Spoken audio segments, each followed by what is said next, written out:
Today, we are using sensors to measure movement of animals, to measure what happens in terms of growth of plants, the amount of moisture that's in the soil, stress, etc., etc.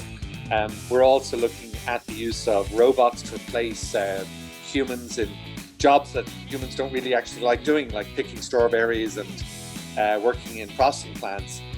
More interesting for me is the potential for cameras and machine vision and the ability to capture images 24/7, so 24 hours a day, 7 days a week, 365 days a year, and to see what's actually happening in the field, see what's happening in the barn, and then to be able to digitize that, convert that using algorithms into data that farmers can do something with. Welcome to the Inside Forbes Councils podcast. Each episode shares transformative insights and advice from members of Forbes Councils, a group of invitation-only communities for successful executives and entrepreneurs. This is Inside Forbes Councils. Hi everyone, this is Stephen Ganoza. Welcome to Inside Forbes Councils. Today, we have my interview with Aidan Connolly. Aidan is the CEO of Cainthus, president of AgriTech Capital, and a member of the Forbes Technology Council.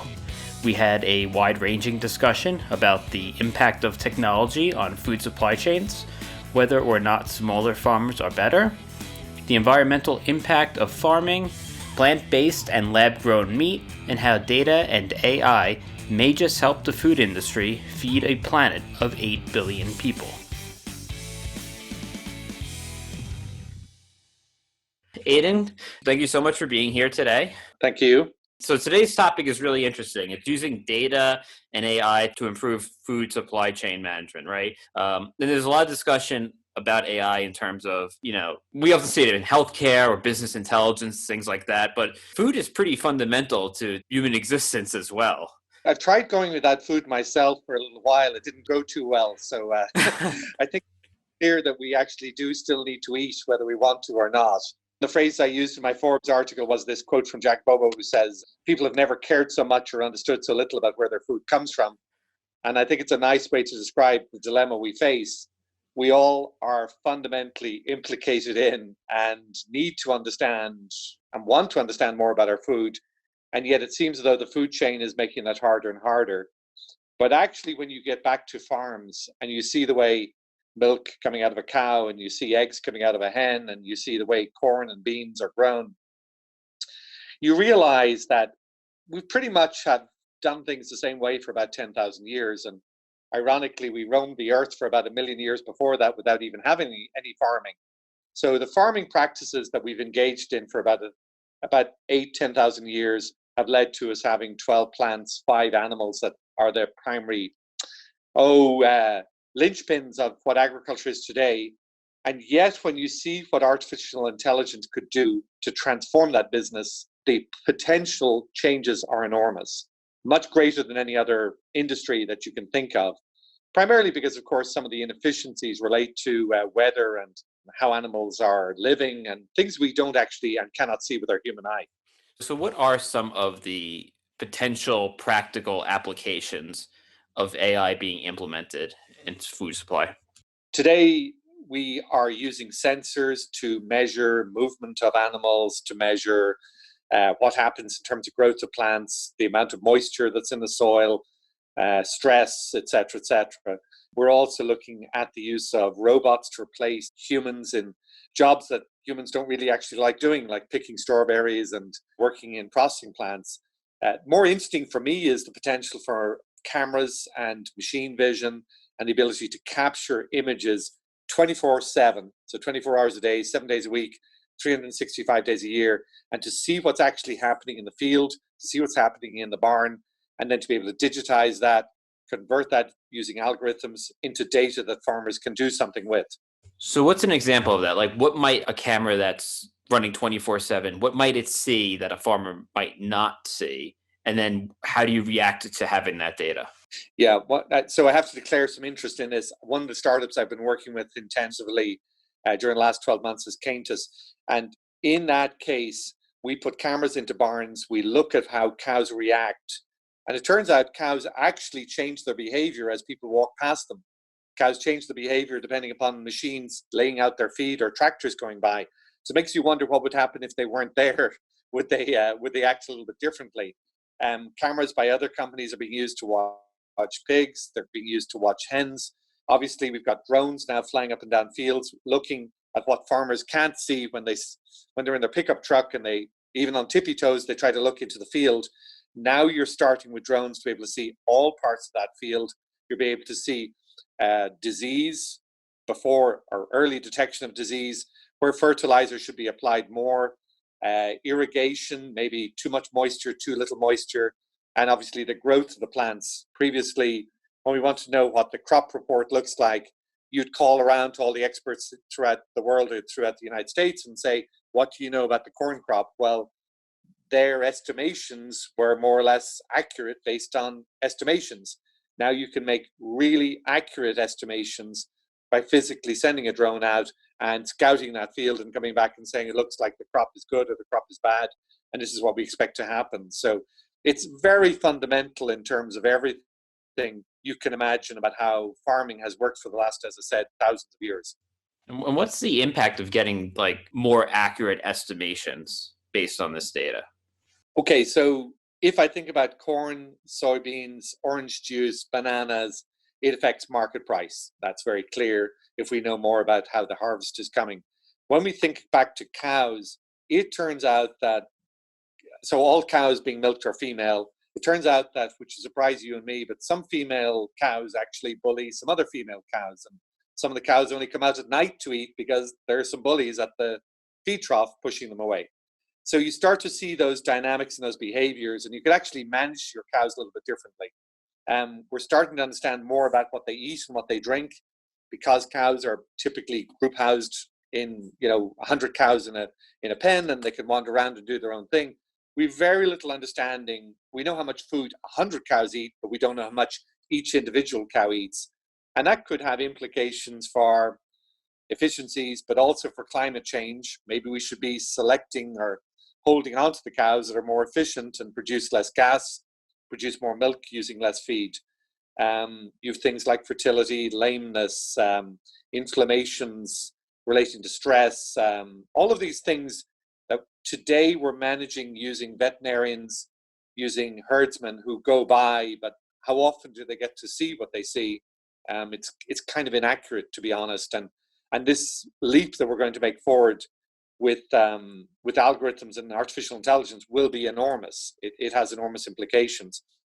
Thinking about welfare, same thing. We know what we think is good welfare. We know what we think are happy animals, what are unhappy animals, but actually we're putting human interpretation on information. Cameras will allow us to strip that away and, again, using artificial intelligence, make decisions without the biases that we as humans bring to it.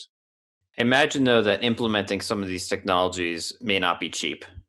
What's the cost benefit to doing this? Is it worth it to implement all this for the amount of crop you save? Tell me a little bit about the numbers that you project here. Yeah, so as with all digital technologies, the early days probably will end up with the producers sponsoring the implementation of the technology. Technologies I've been seeing typically for farmers pay for themselves almost immediately, but behind the scenes, the investors and otherwise are helping to make that happen. It's very clear when you get to second, third generation, things start to speed up. The value of the insights increases, and therefore the cost benefit increases as well. I would say, this is a very gross way to put it, but crop farming is probably 10 years behind the food industry in truly using data insights to drive efficiencies and to drive better product for the consumer. And I think livestock could be as much as 10 years behind crops. So some way that's good, because you can look at the roadmap of what we've seen in other industries and say that's where we're going and that's what we need to do. But absolutely no question about it. The gains are enormous. The investments will be considerable at the beginning. But from what I've seen in terms of the product at farm level, that's already valuable for a farmer pretty much from the get-go. There's often some talk about the economics of farming, right? That small farmers are going out of business, so they're not growing, or that big corporations are taking over all the farming, and that could have some effect on the quality of food or whatnot. How do these technologies potentially impact that balance of small family farms and big conglomerate farms? Tell me a little bit about that. Yeah, I suppose emotionally, we all would like to be buying from Farmer Fred or Farmer Lisa and to know who they are and understand what they do. And there's a lot of attraction in that. But we also have some big forces forcing us the other way. If you look at what's happening in China with African swine fever, that's killed half of the pigs of China, which is a quarter of the pigs of the whole world. That is primarily coming from small farms. The larger farms have much fewer issues. They've got better biosecurity. They can control the disease better. They can control people coming in and out of the farm, which is where the infection is coming from.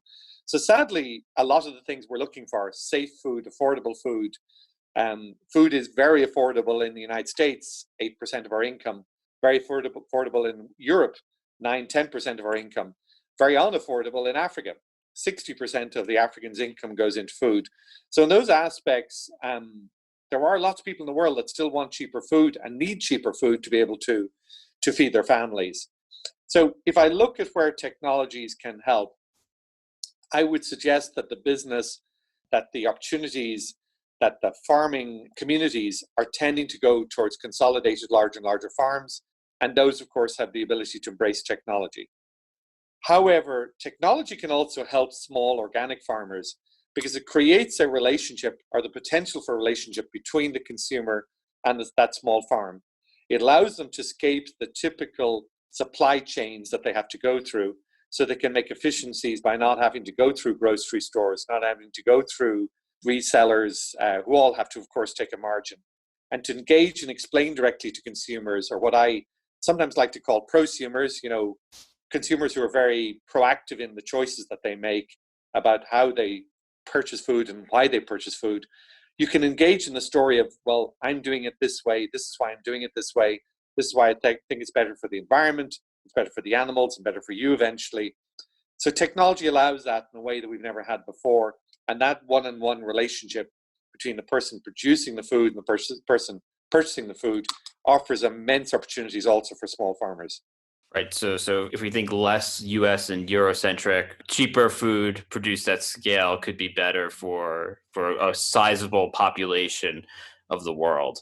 Asia, Africa, for example, it's horrific to me to see a chicken that costs, let's call it, $1 a pound in most of the Western world and might cost $1.20 in certain countries or $1.30.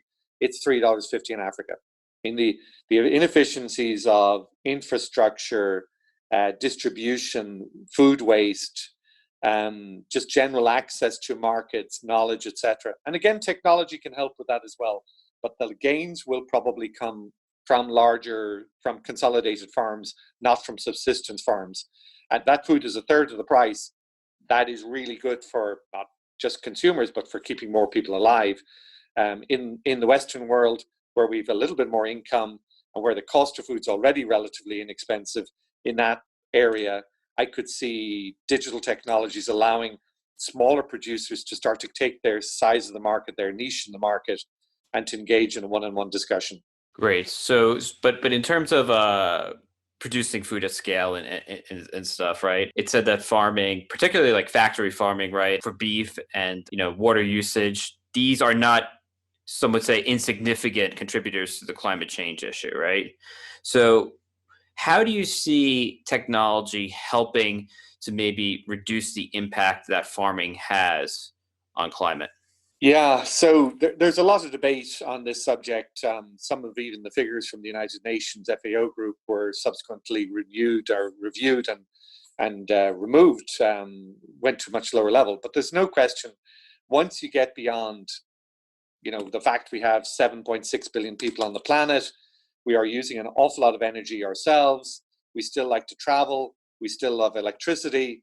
So once you get down into other things we can control, there's no doubt farming, and particularly beef farming, has got a case to answer for. At the moment, we don't have a good sense of what animals are more efficient and what animals are less efficient. So technology that allows us to measure the carbon footprint of different genetics, different types of beef animals could be very, very useful.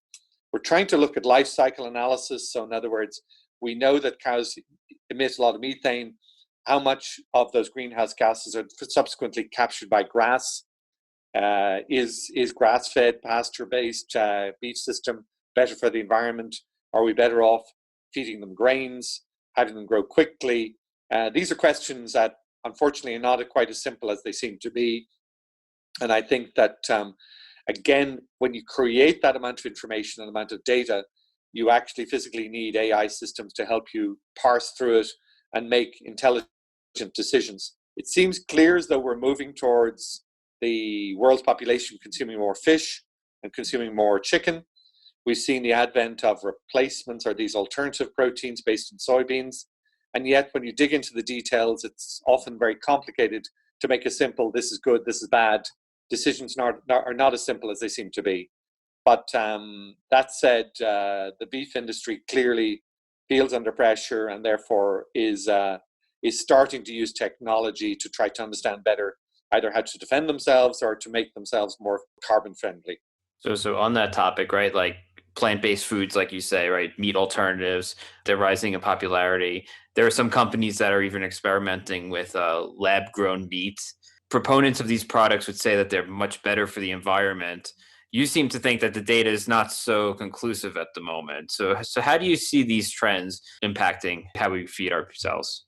Yeah, so as a person who's been involved in corporations, startups, and also as an investor, I think that I try to be as open-minded as I can about all of the options and not say this is good, this is bad.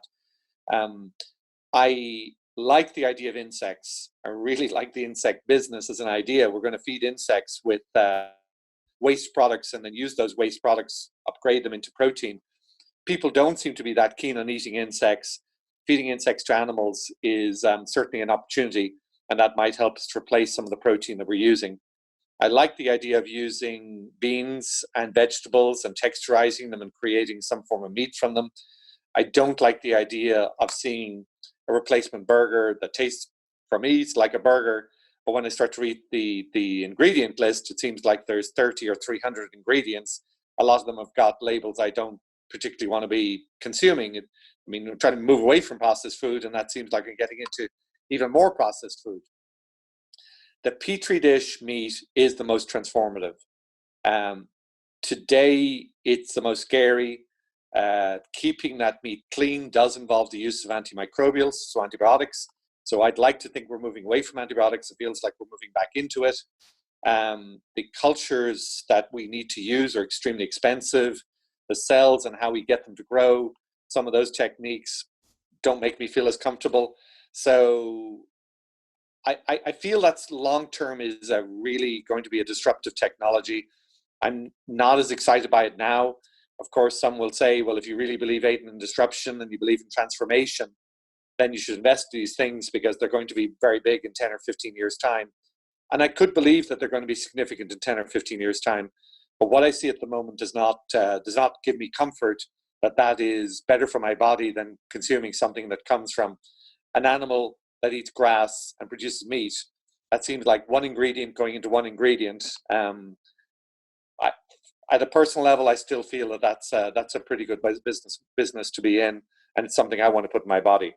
Yeah, you seem to be a man who balances trade-offs here. You know, like the meat might not be ideal, but it's lab-grown stuff worse. Big farms might not be ideal, but if we can't feed the world with small organic farms either. So it seems like there's a lot of balancing in this industry. It's a lot of balancing to do. Would I eat organic food? Of course I would. Do I like the idea that people are trying to minimize inputs and control disease in other ways? But today, agriculture, if I have a test farm where I'm just like trying to see how I could try probiotics, prebiotics, enzymes, natural stuff, no matter what I do, that test farm, just by better management and by being a little bit cleaner, is going to perform 10% better than what I get in my normal production. If I could look at the genetic potential of plants and animals to perform, I know it's probably 30% above where I am today. So how do I bridge that gap of 30%? I think that critical issue is we don't have the data. We don't have the data in the farms. We don't have the data in the field. We don't have the data to understand when we make choices, when we take a pesticide or a chemical or something, an antibiotic out of the system that most of us feel uncomfortable with using, what happens next? And there's too much variation between weather and between just the variation of what happens from day to day. So I'm, as you can tell, a big believer that as we start to capture that information, as we truly understand what happens in real time, minute by minute, second by second, when something changes, that's when we can start to implement technologies which will be more natural, which will be more sustainable, and which will be better for the planet. And that's the real promise of artificial intelligence. Right. So you say that like farming's 10 years behind everything else. Beef farming is 10 years behind that. But in order for those things to catch up, we need data. And the first step to get that data, it sounds like, is implementing these technologies on the farms today. Yeah, sensors, data capture, use things like blockchain to allow us to make sure that the data is immutable, that can't be changed, can't be corrupted. Robots, obviously, to, again, capture more information from more locations in more time. All of those technologies, teaching through virtual reality, using augmented reality to make our producers and the people out in the field understand better what they're seeing. Love the idea of 3D printing. I was in Africa thinking, what happens when you buy the latest equipment and it breaks down? Well, you wait 3 weeks for the new part to arrive from Germany or the US. 3D printer puts you back in business right away. So all of these digital technologies have huge promise, but at the end of the day, fundamentally, it's AI. I think that's at the essence of removing that bias that we have as humans, making us better at decision making, and hopefully capturing data that we've never been able to see before. And just looking out, how many years of data do you think we need in order to make some of these decisions? How long is a piece of string? I think is always the answer to that one. I would suppose, typically the same answer. 12 months, it's good. Won't really incorporate what we will know from climate. I think we've got to be looking at 5-10 years of information before we'll be able to get to those deep insights, that deep learning. Okay, we'll have to check in with you again in 5 years then. Aidan Connolly, thank you so much. This was a great discussion. Thank you so much for taking the time. Thank you, Steve. Enjoyed it.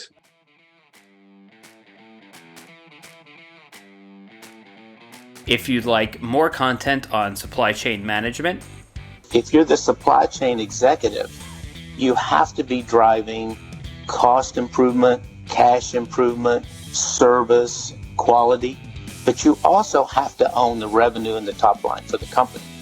There's a lot of neat gadgets out there, but the best of the best are finding out how to use this technology, both the physical side and the analytical data side, to drive value. If you haven't already, check out episode 44, where Steve Bowen of Mainpoint talks with Michael Burnett from the University of Tennessee's Global Supply Chain Institute about the impact of digital transformation and company culture on sales and operations planning. Well, that's all we have for today. As always, thank you for listening. This has been Inside Forbes Councils. Please be sure to subscribe to us on iTunes, Spotify, or wherever you get your podcasts. If you're a member of the Forbes Councils and would like to participate in our podcast series, please email your member concierge. If you're interested in joining a Forbes Council, learn more at ForbesCouncils.com.